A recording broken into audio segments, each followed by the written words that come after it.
Hello student, welcome back to chemistry class with your teacher Sharad Gupta. बच्चों, आज का जो टॉपिक है उसका मैं नाम लूं उससे पहले मैं आपसे चाहूंगा कि आप इस डायग्राम को थोड़ा ध्यान से देखिए। ये बच्चों एक कन्वेंशनल जो है वो पावर जनरेशन का एक प्लांट है, राइट। इसमें क्या हो रहा है बच्चों, आप देखें तो कन्वेंशनल मतलब कि जैसा कि हमारे घर में जो बिजली आती है वो इसी तरीके से जो है बिजली जनरेट की जाती है और फिर हमारे घर आती है। ये एक प्राइमरी एनर्जी सेंटर है बच्चों। और इसके अंदर जो है कोल या पेट्रोलियम, नेचुरल गैस या कुछ भी जो है वो बर्न किया जाता है। बर्न करने के बाद में वाटर को जो है वो स्टीम में कन्वर्ट करते हैं। यानी कि जो थर्मल एनर्जी है जो इस फ्यूल को हमने बर्न किया बच्चों, वो स्टीम बनाने में खर्च होगी। और स्टीम से जो है फिर हम टरबाइन्स रन करते हैं। और टरबाइन यानी कि बड़े जनरेटर्स, जो बहुत बड़े जनरेटर्स होते हैं बच्चों, उनको हम टरबाइन कहते हैं। और इस टरबाइन से बच्चों बनती है इलेक्ट्रिसिटी। और ये इलेक्ट्रिसिटी जो है, जैसा कि आपने देखा भी होगा, बहुत बड़े बड़े इलेक्ट्रिकल पोल्स और बहुत थिक वायर से जो है इसका ट्रांसमिशन होता है। पहले पावर जनरेशन सेंटर से जो है वो आपके शहर तक, और आपके शहर में अलग अलग ट्रांसफार्मर से होता हुआ फिर जो कस्टमर है वो यानी आपके पास में ये बिजली आती है, राइट। नॉर्मली इंडिया में ज्यादातर बिजली इसी तरीके से जो है वो प्रोड्यूस होती है। आप इसमें बच्चों एक और चीज जो है वो बहुत गौर से देखिए। यहाँ पे जो एनर्जी थी वो 100 में से 56 पार्ट एनर्जी जो है वो वेस्ट हो गई, वेस्ट हीट है। And that is not use, discharge into sea and elsewhere, यानी गर्म पानी या और फॉर्म्स में इसको जो है हम डिस्चार्ज कर देते हैं। ये वेस्ट हो जाती है। 56% एनर्जी जो है बच्चों इसमें पहले ही खराब हो गई, कि जो आपके कोल, पेट्रोलियम, नेचुरल गैस के अंदर थी, लेकिन हम उससे बिजली नहीं बना पाए, राइट। अब ये 44 जो इलेक्ट्रिसिटी है बच्चों, इसमें से भी 4% जो है वो ट्रांसमिशन लॉस, यानी कि जो वायर का रेजिस्टेंस है उसके अंदर खराब हो गई। और 40% इलेक्ट्रिसिटी जो है बच्चों हमारे कस्टमर के पास में, यानी आपके और हमारे घर में पहुंचती है।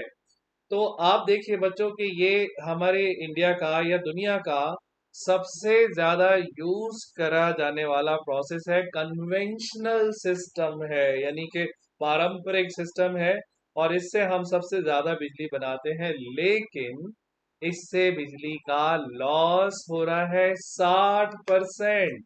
40% बिजली हमें मिलती है और 60% का हो जाता है लॉस, राइट। अब ये जो है वो केमिकल एनर्जी को इलेक्ट्रिकल एनर्जी में बदलने का कन्वेंशनल सिस्टम है, सबसे ज्यादा यूज किए जाने वाला। और जैसा कि आपको डायग्राम में दिखाया, इनइफिशियंट है, ये अच्छा तरीका नहीं है। और जो एक तरीका जो है वो निकाला गया है, जिसका नाम फ्यूल सेल है, राइट।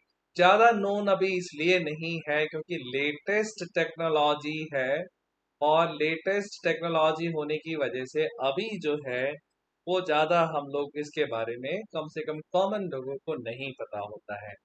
इसके अंदर भी बच्चों केमिकल एनर्जी को ही इलेक्ट्रिकल एनर्जी में यूज कर रहे हैं, इलेक्ट्रिकल एनर्जी में कन्वर्ट कर रहे हैं। लेकिन ये प्रोसेस डायरेक्ट है, ना तो फ्यूल को बर्न कर रहे हैं, ना हम स्टीम बना रहे हैं, ना हम टरबाइन्स रन कर रहे हैं, और ना ही हम बड़े बड़े मोटे मोटे वायर से इसको हम ट्रांसमिट कर रहे हैं, राइट।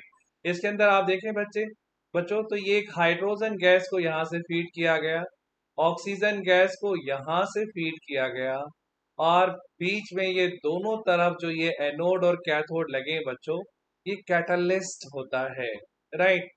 प्लैटिनम वायर और बहुत तरीके के बहुत सोफिस्टिकेटेड और लेटेस्ट कैटलिस्ट यूज किए जाते हैं इसके अंदर।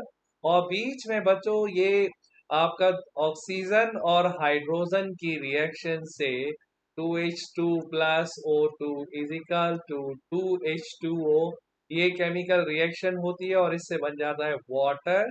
और वाटर को जो है ये बिल्कुल प्योर वाटर होता है बच्चों।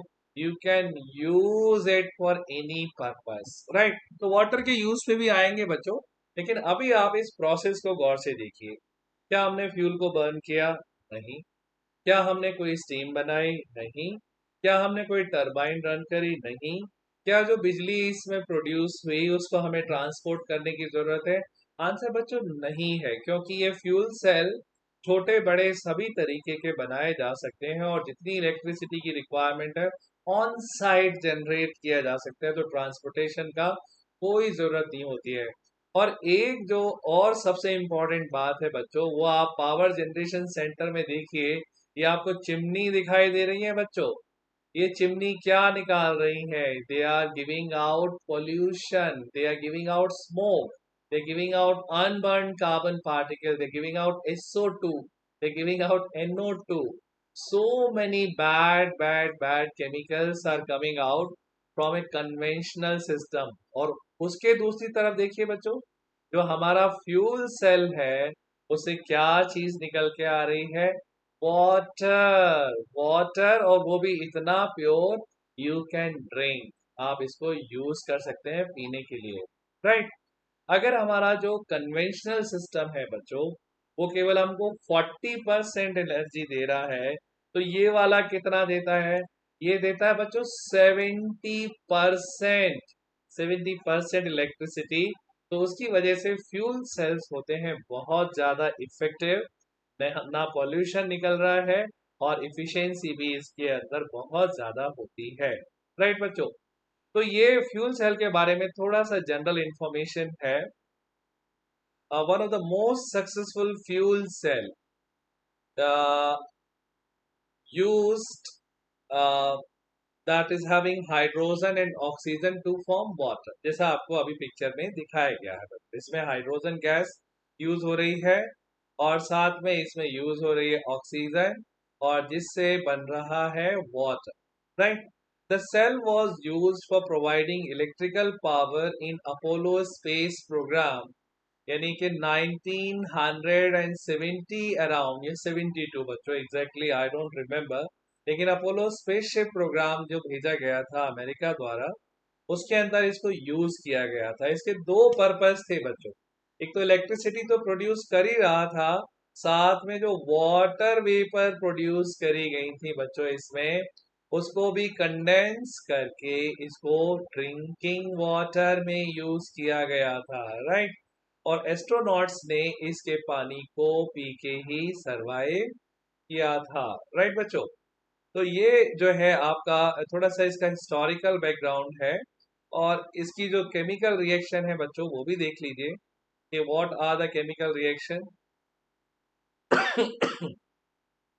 बच्चों इसके अंदर जैसा आपने ऊपर देखा कि ऑक्सीजन एक साइड से फीड करी जा रही है, इसका रिएक्शन हुआ, इसने इलेक्ट्रॉन एक्सेप्ट किए और ये 4OH नेगेटिव ये यहाँ पे बन गया, राइट। यानी ऑक्सीजन की रिएक्शन से क्या बन गया? OH negative. दूसरी साइड से हमने हाइड्रोजन फीड किया बच्चों। ये रिएक्शन आपको बेटा देखने से याद नहीं होगी, मैं चाहूंगा बच्चों वीडियो पॉज करें और इस रिएक्शन को कॉपी पे लिखें, एक बार नहीं 2 बार, और उसके बाद समझें तो आपको एकदम से याद भी होगा। केमिस्ट्री में कई बार बच्चों एकदम देख के चीजें समझ नहीं आती हैं, लेकिन अगर हम उसको लिख लिख के प्रैक्टिस करें तो जरूर समझ में आती है। बच्चों को यही मेरा एडवाइस है कि अपने पास में एक थिक सा रजिस्टर रखें और उसमें जितना लिख लिख के याद कर सकते हैं उतना ही उनके लिए बेटर है। तो दूसरी साइड से हाइड्रोजन बच्चों हमने फीड करी, इसने OH से रिएक्ट करके और यहाँ पे वाटर बना दिया। अब दोनों रिएक्शंस को अगर मैं ऐड करूं बच्चों तो क्या होने वाला है? ये OH नेगेटिव, ये OH नेगेटिव कैंसिल हो जाएगा बच्चों, और ये जो 4H2O है ये 2H2O कैंसिल करेगा, बट 2 यहाँ पे बचा रहेगा।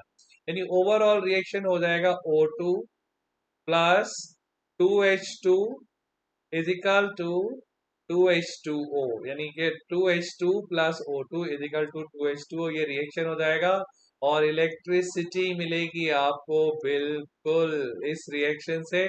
और जो प्रोडक्ट है इस रिएक्शन का इलेक्ट्रिसिटी के अलावा वो है वाटर, राइट बच्चों। अब क्वेश्चन ये उठता है बच्चों कि ये अगर फ्यूल सेल इतना ही अच्छा है, कोई पोल्यूशन नहीं है, राइट, और इसके अंदर जो है इफिशिएंसी भी इतनी अच्छी है, तो ये फ्यूल सेल जो है वो हम अपने डेली रूटीन लाइफ में अपने मोबाइल को, लैपटॉप को और अपने घर की बिजली के लिए क्यों नहीं यूज करते। और जो कारण है इसका, अभी ये है बहुत एक्सपेंसिव, क्योंकि जो कैटलिस्ट इसमें यूज हो रहे हैं वो कैटलिस्ट जो है प्लैटिनम, सोने से भी ज्यादा महंगी मेटल होती है बच्चों, तो उसकी वजह से अभी ये टेक्नोलॉजी महंगी है। बट जैसा कि सभी टेक्नोलॉजी के साथ में होता है, जब शुरू में आती है बच्चों तो ये जो है एक्सपेंसिव होती है, बट साइंटिस्ट धीरे धीरे वर्क करके इसमें इम्प्रोवाइजेशन करके इस टेक्नोलॉजी को जरूर से जो है अचीव करेंगे और उस समय हम इसको यूज कर पाएंगे, राइट।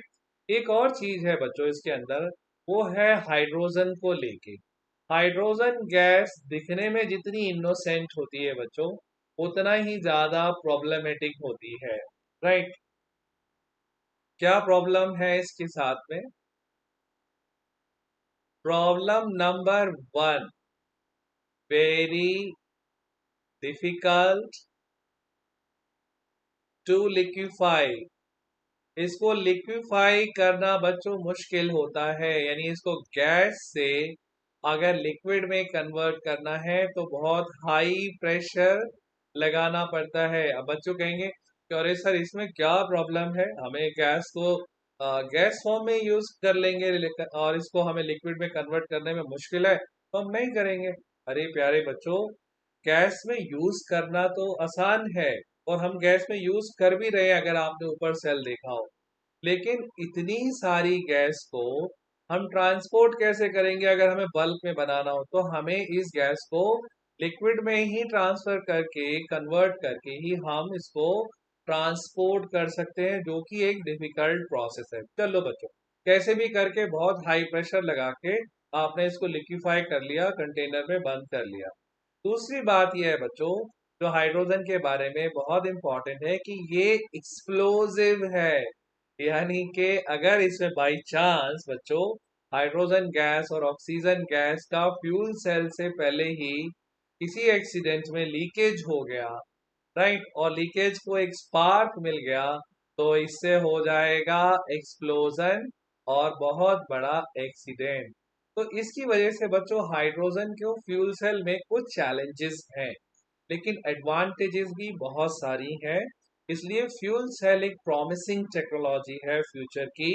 और इसमें एक तो मैं बेनिफिट बताना बच्चों आपको भूल ही गया। वो बेनिफिट ये है कि इस फ्यूल सेल को बच्चों आप कंटिन्यूअसली यूज कर सकते हैं।